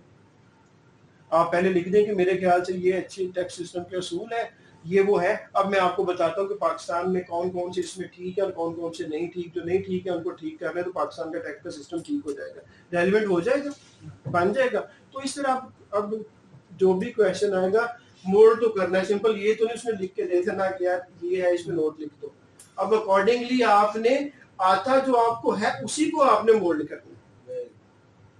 ठीक है, उसी को आपने उल्टा पुल्टा करना है और उसको सही करके दे देना कि जनाब देखो आई पोजेस द रिक्वायर्ड नॉलेज, मेरे पास जो रिक्वायर्ड नॉलेज है जो कि मुझे इंस्पेक्टर जनरल रेवेन्यू की जो साफ लगी है उसमें आगे ले आता है। ये हमने करना है। ठीक है, अब चौथा फंक्शन जो है, लेकिन ये जरूरी है कि आपको जो 23 के 23 फंक्शन है ये भी आने चाहिए। ये भी जरूरी है कि आपको जो 23 के 23 फंक्शन हैं वो आपको रटे हुए हो और उनकी अंडरस्टैंडिंग भी हो। ह्यूमन रिसोर्स हो गया जी, प्रोडक्टिविटी को बढ़ाना थ्रू ह्यूमन रिसोर्स स्ट्रेटेजी। अभी ह्यूमन रिसोर्स स्ट्रेटेजी यही है कि आप ऐसे लोगों को इंडक्ट करें, ऐसे लोगों को जॉब पे लगाएं जिनके right person for right job लेके आए। तो ये वो सारा के सारा ये वही तो प्रोसेस करवा रहे हैं। किसी इररेलेवेंट बंदे को लेके आ रहे हैं इसमें जिसको टैक्स का ना पता हो, नहीं भी पता, तो जिस प्रोसेस से वो गुजार रहे हैं रिक्रूटमेंट के, आपको तो हर चीज आ गई है। लेकिन ये चीजें भूल जाएंगे जब आप इंस्पेक्टर बन के जाओगे। वहां जाके जो पढ़ता रहेगा उसको चीजें समझ में रहेंगी, जो नहीं पढ़ेगा वो फिर पीछे चला जाएगा। कल इधर मेरे दोस्त आए हुए थे, इधर बैठे हुए थे, आपको छोड़ने आए थे, अवैस अवैस इस्माइल इमरान जो साहिबाल से थे, और इस्माइल मेरे साथ बैठता था ट्रेनिंग में, इरफान पीछे बैठता था। जब पेपर आया था तो इनके पेपर मैंने किए थे जब ट्रेनिंग में थे, इनके नहीं। लेकिन जो लड़के हैं, अगर वो एक असिस्टेंट डायरेक्टर पंजाब फूड चला गया, एक असिस्टेंट डायरेक्टर लोकल गवर्नमेंट आ गया यहाँ पे, तो पेपर करके मैंने उन्हें दिया था कि ये पेपर कर लो, क्योंकि हम एफबीआर की सर्विस में चले गए थे। चलने के बाद फिर क्या हुआ कि फिर हम 2-2-3-3 सेक्शंस पे रहते हैं बस, बाकी आगे पीछे नहीं पढ़ते। और जब इंस्पेक्टर वहां बैठ के आर्डर लिखता है कमिश्नर अपील में, मैं ऐसे में खत्म करवा देता हूँ। क्यों? क्योंकि वो एफबीआर का इंस्पेक्टर आगे पढ़ता नहीं है और उसकी कुछ वजूहात भी हैं। यहाँ पे ह्यूमन रिसोर्स स्ट्रेटजी उनकी खराब है क्योंकि वो उतना ट्रेन नहीं करते। ला कहाँ से आता है मुझे बताओ, कानून कहाँ से आता है, कहाँ से ओरिजिनेट होता है जी? ला के स्टूडेंट जो है वो मुझे बताएं, एलएलबी वाले, कानून कहाँ से आता है यार? इस तरह पे बहुत जनरल डिस्कशन हो जाएगी। पार्लियामेंट है सर, प्रोविंशियल असेंबली है, हाँ। गवर्नर है, प्रेसिडेंट है। अच्छा अच्छा ठीक है, इसको ऐसा ऐसा कर लेते हैं, नाराज नहीं होना। ठीक है, हाँ चले चले। ये फंक्शन मैं खत्म कर रहा हूँ। ठीक है जी, तो इन्होंने कहा जी जो ला आता है ना जी, वो आता है, आपने कहा जी बताते जाएं जी, अभी ये बात में बंद पार्लियामेंट सर, नहीं, एक बंदे को बता देते हैं। पार्लियामेंट, आगे president, president, provincial assembly, provincial assembly, governor, अच्छा लिखवा दिया जी। हाँ जी, रेसिडेंट्स ये किसने कहा? रूलिंग से किसने कहा? ये वकील है। हाँ जी ठीक है जी, ठीक है, इंटरनेशनल लॉ से क्या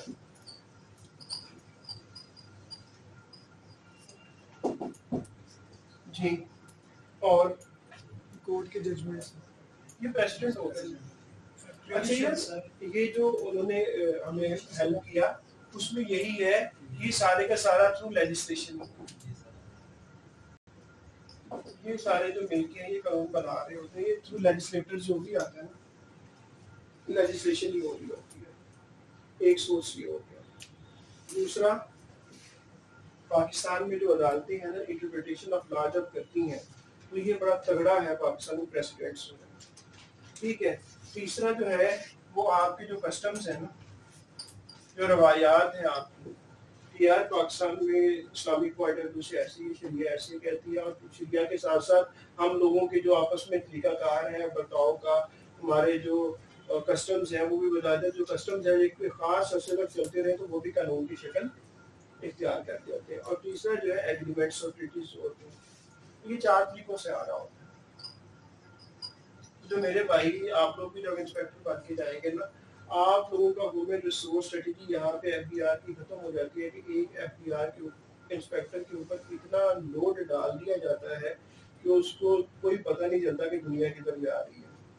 तो बड़ा मुश्किल यहाँ पे इनकम टैक्स ऑर्डिनेंस 2001 को ही देख लेना तो बड़ी बात है। इसके अंदर 2-3 सेक्शंस हैं, 121, 22 और 170, 214C, तकरीबन इसके गिर्द उसका पूरा जो है ना पूरी जिंदगी गुजरना शुरू हो जाती है। ठीक है, उसको बाकी चीज़ों का फिर नहीं पता, लेकिन जो बाहर प्रैक्टिशनर बैठा होता है उसके पास 2-4 केस होते हैं, लेकिन फिर वो 2-4 केस तगड़े केस होते हैं। वो इनको भी देखता है, वो इनको भी देखता है, वो इनको भी पढ़ता है, वो कस्टम्स को भी देखता है। इंस्पेक्टर, मैं भी इंस्पेक्टर था, तो हम लोगों के पास एक्सेल की शीटें बनाने का इतना टाइम होता था कि हम उसी में फंसे रहते थे कि कभी रिपोर्टिंग ऐसे कर दो, कभी रिपोर्टिंग ऐसे कर दो, कभी बता दो एस्टिमेशन अगले महीने में कितना आ रहा है, एस्टिमेशन पूरी नहीं हुई, बताओ क्यों नहीं हुई। वो इन्हीं चक्रों में रहता है। तो थोड़ा सा अच्छा इंस्पेक्टर होता है, कहते हैं इसको 2 यूनिट्स दे दो। ठीक है, उसको जो पुराना इंस्पेक्टर काम नहीं कर रहा उसका भी काम उसे दे दो। कुछ लोग खुश होकर ले लेते हैं, जितने ज्यादा टैक्स पेयर होंगे उतना ज्यादा पैसा होगा। ठीक है जी, तो आप लोग भी बड़ी नीचे लेके बैठे होंगे, ऐसे नहीं बैठे होंगे, और इसका सबर मुझे भी बढ़ा जाएगा।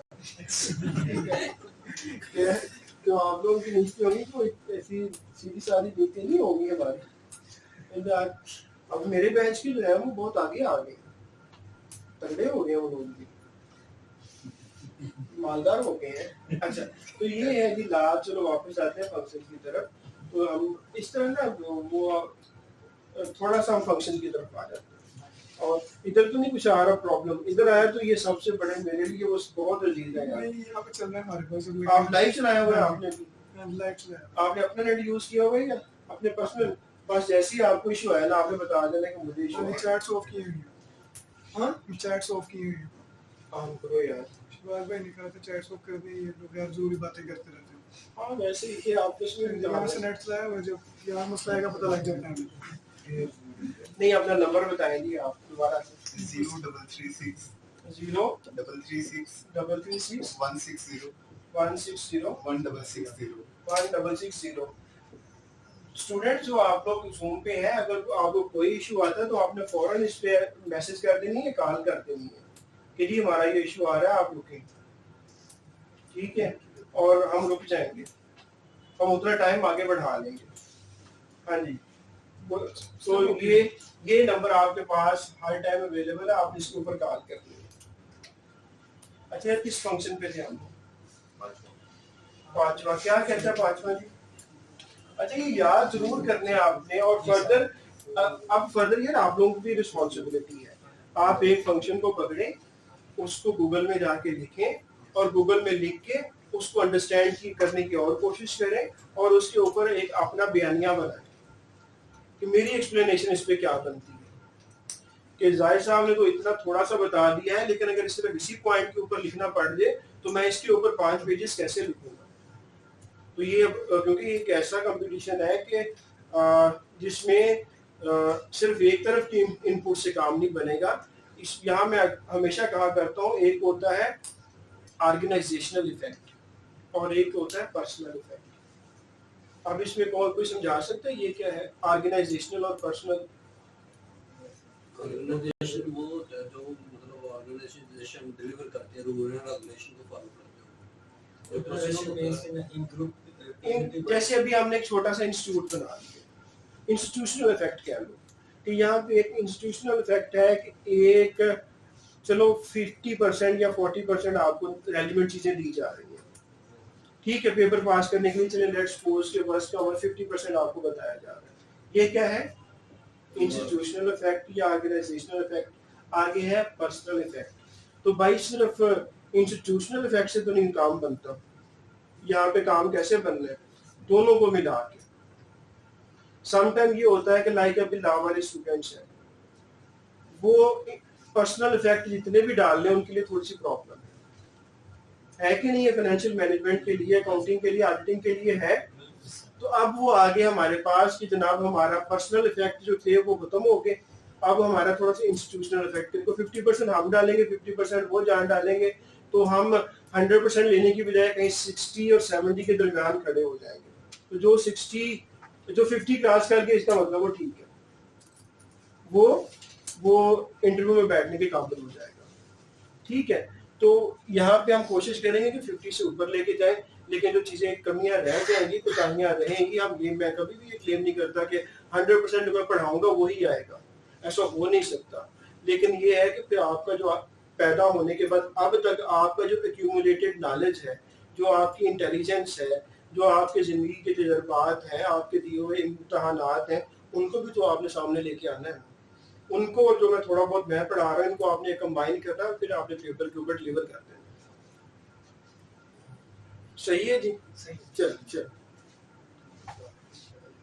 और बिल्कुल ये ना कहना कि सिर्फ लेक्चर सुननी है बाकी और पढ़ने की जरूरत नहीं है। सेल्फ रीडिंग जो है उसका कोई नियम बदल नहीं है, सेल्फ रीडिंग आपने ज्यादा से ज्यादा करनी है। हो सकता है किसी अच्छे टैक्स एक्सपर्ट का एक बहुत अच्छा कॉलम आ गया हो न्यूज के अंदर, आप वो पढ़ ले, वही उसने भी एफपीएससी वाले ने भी वही पढ़ा हो, दोनों इकट्ठे मैच कर जाए और वही पेपर में आपके आ जाए। बिजनेस रिकॉर्डर में रोज आ रहे होते हैं ना, तो हो सकता है कि जो पाकिस्तान के टैक्सेशन के ऊपर जो करंट सिनेरियो है उसके ऊपर एक आपने पढ़ा हो एक पूरे का पूरा कॉलम, और वही कॉलम वो एपीएससी वाला भी बैठ के पढ़ रहा हो, वो कह यार ये अच्छा है, ये लिख लो, इसको पेपर में हम इसको डाल देंगे। तो आप यार हम तो फंक्शन पढ़ते रहे, हमने अच्छे निजाम की खसूसियत पढ़ते रहे, हम रेवेन्यू को इकट्ठा करने के मकासद पढ़ते रहे, यहाँ तो इसने कुछ और ही पूछ लिया।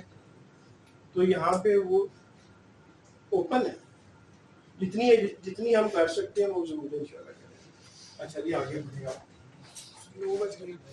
हाँ चलो एक फंक्शन और पढ़ते हैं। देखिए ये भी बड़ी अच्छी बात है यार, देखो जो क्वेश्चन पूछते हैं उससे क्लैरिटी आती है, और आप मुझे भी एक एंगल मिला है कि यार इसको भी इस तरह लेके चलना है कि वो एक एक पॉइंट के ऊपर भी कह सकते हैं। अब मैं आप सबसे रिक्वेस्ट करता हूँ कि यार एक एक पॉइंट को खुद भी तो सोचो फिर, कि अगर सिर्फ एक पॉइंट पे कह देता है कि ह्यूमन रिसोर्स स्ट्रेटेजी जो एफबीआर के, क्या ये सफिशिएंट है एफबीआर के ऑब्जेक्टिव जो जिस मकसद के लिए इदारा बनाया था उसको पूरा करने के लिए? अब लिखो आप इस पे, आप कहो इस पे, लो शुरू करते हैं। हमारे माइंड में आता है कि यहाँ पे रेलिवेंट एजुकेशन वाले लोग नहीं है, बना तो हेडिंग नहीं है ना। जो CSPs हैं क्या वो सारे के सारे रेलिवेंट एजुकेशन वाले हैं? सारी रेलिवेंट हैं, उनमें से 90% जो है वो इरेलीवेंट है, MA इंग्लिश है। या कोई डॉक्टर है या कोई इंजीनियर है, तो डॉक्टर, इंजीनियर और MA इंग्लिश का ऑडिटिंग, अकाउंटिंग, लॉ के साथ क्या ताल्लुक है? टैक्सेशन के साथ क्या? एक हो गया। दूसरा, जो यहाँ के एम्प्लॉइज हैं उनमें से बहुत से ऐसे एम्प्लॉइज हैं जो कंप्यूटर लिटरेट नहीं है, जो पुराने वाले एम्प्लॉइज। तीसरा लिख लो, उनकी ट्रेनिंग उस लेवल की नहीं है कि उनकी जितनी होनी चाहिए। अब शुरू किया है इन्होंने 2-2 हफ्ते की ट्रेनिंग देना। 2 हफ्ते की ट्रेनिंग देके कहते चार्टर्ड अकाउंटेंट्स और ACM में और LLM से जाके लड़ो। कैसे लड़ेंगे यार वो? तीसरा चौथा लिखो, ओवरबर्डन है ये। अगर सिर्फ यही क्वेश्चन आ जाता है, इसके ऊपर बात हो रही है ह्यूमन रिसोर्स वाले में। पांचवा, प्रमोशन का स्ट्रक्चर सही नहीं है।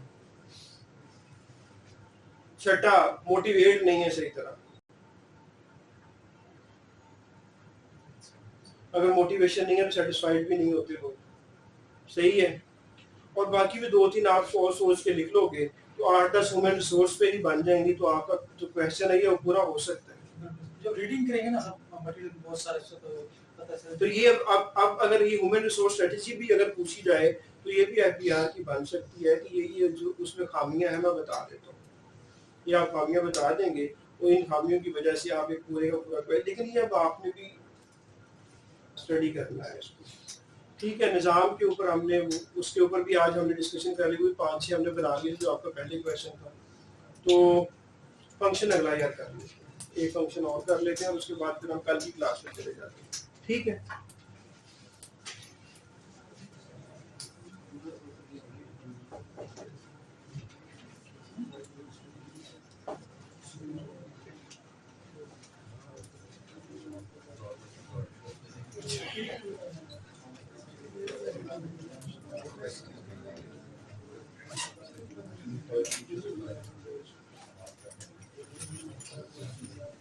अच्छा, किसके पास है?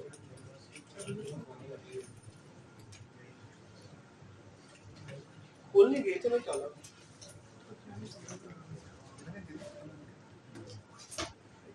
वेट कर वो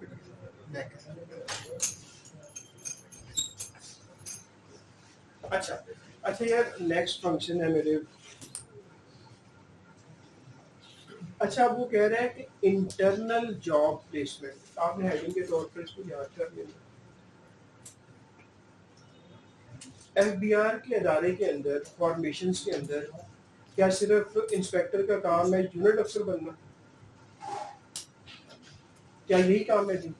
नहीं यार, देखो FBR में फील्ड फॉर्मेशंस की बात कर लेते हैं। फील्ड फॉर्मेशन जो होती है, जो फील्ड में FBR की जो फॉर्मेशन है जो काम कर रही है, like CTO, light taxpayer office, RTO, इन सब का एक होता है CCIR, chief commissioner in revenue. इस चीफ कमिश्नर के अंडर क्या होते हैं? CIR। इनके अंडर क्या होते हैं? ADCIR। इनके अंडर क्या होते हैं? डिप्टी CIR और ACCIR। ये यूनिट अफसर्स होते हैं, ठीक है। और इनके साथ अटैच होते हैं IIR और फिर आगे और स्टाफ होता है। अब देखो कि यहाँ पे देखा जाता है कि एक तो ये यूनिट चला लें और कुछ नामजद होते हैं जहाँ पे इन्हीं लोगों को अपॉइंट किया जाता है। तो ये भी FBR के फंक्शन में शामिल है कि एक इंस्पेक्टर जो है वो अगर एक अच्छा इंस्पेक्टर है तो वो चीफ कमिश्नर इनलैंड रेवेन्यू का स्पेशल असिस्टेंट बन जाए। तो इंटरनल जॉब जो रोटेशन है, इंटरनल जॉब की प्लेसमेंट जो है वो FBR के एक फंक्शन में शामिल है कि यार देखा जाए, डेजिग्नेटेड लोगों को देखा जाए, कोई इसका स्पेशल असिस्टेंट बन जाए, कोई कमिश्नर इनलैंड रेवेन्यू का दफ्तर चलाने वाला बन जाए, कुछ जो डायरेक्टरेट जो डीजीज होते हैं, डीजीज के साथ अटैच हो जाए, तो यहाँ पे एफबीआर को कहा जा रहा है कि डेजिग्नेटेड जॉब्स जो है ना, उसके लिए भी अपने आप को ये फंक्शन परफॉर्म करे और जो रेलिवेंट लोग हैं वहाँ पे अपॉइंट करें, वहाँ पे लगाए। हाँ जी, इसमें ये भी बात आ सकती है कि अगर कोई एसी है डीसी है वो इंस्पेक्टर की पावर को यूज कर सकता है। वो तो जो हमेशा ऊपर वाला होता है उसको नीचे वाले की सारी पावर उसके पास ऑटोमेटिकली होती है, Delegation। ठीक है। लेकिन जो जो इसकी पावर्स है वो ये भी यूज कर रहा होता है, वो ये भी यूज कर रहा होता है, तो क्या हो रहा होता है, इनकम टैक्स ऑर्डिनेंस 2001 में अगर वो कह देता है इंटरव्यू में बैठे हुए कि सबसे ज्यादा ताकतवर इंसान कौन सा है, चीफ कमिश्नर है या कमिश्नर है, चीफ कमिश्नर से भी ज्यादा ताकतवर है वो कमिश्नर है। हर जगह जो पावर दी गई है वो कमिश्नर के लफ्ज को दी गई है। कमिश्नर ये कर सकता है, कमिश्नर ये कर सकता है, कमिश्नर ये कर सकता है, कमिश्नर ये कर सकता है, कमिश्नर ऑडिट के लिए सेलेक्ट कर सकता है, कमिश्नर असेसमेंट कर सकता है, कमिश्नर रिकॉर्ड मंगवा सकता है, कमिश्नर पेनल्टी लगा सकता है, कमिश्नर फाइन कर सकता है, कमिश्नर सरचार्ज लगा सकता है। यहाँ किसका वर्ड यूज हो रहा है, कमिश्नर का। तो कमिश्नर खुद तो नहीं कर रहा होता, वो डेलीगेट कर देता है। डेलीगेशन का तो पता है ना, डेलीगेट क्या होता है, ट्रांसफर, अपनी पावर को वो ट्रांसफर कर देते हैं किसको, जिन्होंने असेसमेंट करनी होती है, डिप्टी और वो असिस्टेंट को। तो ये लोग फिर आगे जो है वो असेसमेंट्स वगैरह कर रहे होते हैं। तो ये वाली पावर जो है ना, जो नीचे वाले की है इंस्पेक्टर की, तो ऑलरेडी ऊपर वाले के पास तो नीचे वाली सारी पावर उसके पास ऑलरेडी मौजूद होती है ना। लेकिन नीचे वाले को अगर ऊपर वाले की पावर चाहिए तो वो क्या होती है, वो डेलीगेट करेगा तो मिलेगी, फिर डेलीगेट नहीं करेगा तो वो। कौन सा सेक्शन है जो कहता है कि एक कमिश्नर जो है वो रिकॉर्ड मंगवा सकता है बैंक से या किसी अदर पार्टी से मांग सकता है, मेरा टैक्स का ओपन हुआ ऑडिट, कमिश्नर के पास ताकत है कि मेरा रिकॉर्ड तमाम बैंक्स के अंदर से मंगवा ले। तो कौन सा सेक्शन कहता है कि जनाब कि आप इस सेक्शन के थ्रू वो लिखता है कि मैं कमिश्नर एफबीआर, पावर मुझे दी है फलां सेक्शन ने, एचबीएल में कहता हूं तुम जाहिर की सारी बैंक अकाउंट्स की स्टेटमेंट्स मुझे दे दो। कौन सा सेक्शन कहता है, 176 176, वो 176 का नोटिस जाता है, उसको पावर मिली हुई है। तो ये वाला है साहब, लेकिन ये खुद नहीं भेजते, वो इनको कह देते हैं, ये फिर परमिशन ले लेते हैं कि सीआई साहब हमने फला के मंगवाने हैं, तो ये उनको एम्पावर कर देता है, फिर ये अपने नाम से लिखते हैं साथ में इसका लेटर अटैच करके कि मुझे कमिश्नर ने पावर दी हुई है और मैं कमिश्नर की पावर्स को इस्तेमाल करते हुए मैं बैंक तुम्हें कहता हूँ 10 दिन के अंदर अंदर मुझे इस फॉर्मेट के ऊपर बना के दो। बैंक बॉन्ड है देने का, बैंक नहीं देगा तो ये बैठा बैठा पेनल्टी लगा देगा और जो बैंक मैनेजर होगा उसको लागू पता जाएगा। वो इतना परेशान होता है कि उसकी जॉब के मसले बन जाते हैं। इंस्पेक्टर जो लाइक आप चले जाते हैं कि जाहिद ने 10 लाख रुपया देना है हुकूमत पाकिस्तान का, एफबीआर का टैक्स देना है, तो वो नहीं दे रहा, मिल नहीं रहा, तो हबीब बैंक आपके पास उसका अकाउंट है 10 लाख, इसका फौरन जो है हमें पे ऑर्डर बना दो। हबीब बैंक का जो मैनेजर है अगर डिले करता है तो आप फौरन उसके खिलाफ कार्रवाई करवा सकते। वो बॉस मैनेजर नहीं होता, उसका भी एचआर होता है जो मतलब वो बैंकर बोल रहा है। हाँ क्या होता है बताएं। एचआर वो उसको अपने कस्टमर को कर रहा होता है, प्रेजेंट कर रहा होता है। एचआर जो है आपका बैंक का, हाँ जी आपका कौन सा बैंक है? बैंक इस्लामी। बैंक इस्लामी। अच्छा हमारा क्लाइंट है साहब, हर बैंक ने अपने कंट्रोल इंटरनल बनाए होंगे। वहाँ पे जब पता चल गया जाहिद का बैंक अकाउंट है माल रोड एचबीएल ब्रांच के अंदर, तो वो टू करता है माल रोड एचबीएल ब्रांच मैनेजर, ये मैं 140 का नोटिस दे रहा हूँ, ब्रांच मैनेजर साहब ये करो। अगर ब्रांच मैनेजर वहाँ नहीं करता ना या डिले करता है और जाहिद को कहता है फोन करके जल्दी जल्दी अपने पैसे निकलवा लो, फिर देखते हैं ब्रांच मैनेजर कहाँ जाते हैं। पीटीसीएल पे साइड पे करवा देते हैं कि भाईजान ये टाइम नोट करो, लेटर पे लिखो कि पाकिस्तान स्टैंडर्ड टाइम के वक्त 9:25 पे मैं आपके बैंक के अंदर दाखिल हो गया हूँ और मैंने आपके सामने लेटर 9:27 पे रख दिया है। 9:27 के बाद जो भी ट्रांजैक्शन होगी यू विल बी रिस्पॉन्सिबल। कोई भी डेबिट होगा तो वो डेबिट उसका नहीं होगा, वो तुम्हारा होगा। ये नहीं है कि एचआर से पूछते फिर वो घूम घुमा के आपने जहाँ जाकर उसे कहना कि मैं मेरी एंट्री है आपके बैंक के अंदर 9:30 की कैमरे देख लो, नहीं यकीन तो मैं आपके सामने बैठा हूँ, ये टाइम है, सही है, तो नोट करें और इस लेटर के ऊपर लिख दें, आपने करना है करें, नहीं करना ना करें, इस पे लिख दें कि ये रिसीव हो गया, बाकी मैं देखूंगा। कस्टमर के लिए वो लीगल ऑर्डर की कॉपी रख लेते हैं कि अगर वो आके पूछता है क्यों कस्टमर भी बड़े तगड़े होते हैं, कुछ वकील कस्टमर होते हैं, फिर वो अपने अदालत केस प्रेसिडेंट लेके आ जाते हैं, ठीक है, लेकिन बैंक वाला भी जरा फंसा होता है वो अक्सर कहते हैं किसी तरीके हमारी जान जो होती है, सरकारी से भी और इधर क्लाइंट से। एनी हाउ, तो कल इंशाल्लाह 9:30 पे 7:30 पे मिलते हैं, और जो ऑब्जेक्टिव थे उसका पेज मैं शेयर कर देता हूँ, और ये फंक्शंस का शेयर करने की ज़रूरत है नहीं क्योंकि ये आप सबके पास है, और फर्दर फिर आप इस तरह करें कि फंक्शंस के ऊपर, हर एक फंक्शंस के ऊपर आप लोग कोई पर्सनल रिस्पॉन्सिबिलिटी लें और कोई एक कोई कॉलम वगैरह देखें, तो ऐसे देखें अगर इस पे लिखा हो तो वो अगर आप ले आए तो वो ज़्यादा बेहतर होगा, या मुझे सेंड कर दें कि सर कि एफबीआर की एचआर पॉलिसी के ऊपर फलां बंदे ने एक कॉलम लिखा होगा उसको पढ़ लें, एफबीआर की एचआर पॉलिसी पे फलां ने लिखा हुआ है, एफबीआर के फैसिलिटेशन के ऊपर फलां ने लिखा हुआ है, एफबीआर की मेल फंक्शनिंग के ऊपर कि एफबीआर ये फंक्शन परफॉर्म करेगा लेकिन वो नहीं कर रहा तो इसके ऊपर किसी ने ये लिखा हुआ है, ठीक है, तो ये भी आ सकता है कि क्या जो एफबीआर को फंक्शन दिए गए क्या वो परफॉर्म कर रहा है, अगर कर रहा है तो कौन से कर रहा है, नहीं कर रहा तो उसके ऊपर एक नोट लिख दे। हाँ हाँ, लार्ज टैक्स पेयर ऑफिस जो है और कॉर्पोरेट टैक्स ऑफिस है और रीजनल टैक्स ऑफिस है, ये तो आप लोगों ने रटे लगाए होंगे शुरू में, और जो यहाँ बैठे हुए हैं they are not the weak students, ये जो बैठे हैं ये सारे के सारे मेहनत करके बैठे, अगर 1,25,000 के करीब एप्लीकेंट्स थे और उनमें 5,000 लोग स्क्रूटनाइज हुए हैं, then definitely they have the intelligence, उनके माइंड चलते हैं तो वो यहाँ बैठे हुए हैं, ठीक है जी। एनी हो इधर मेरी तरफ कर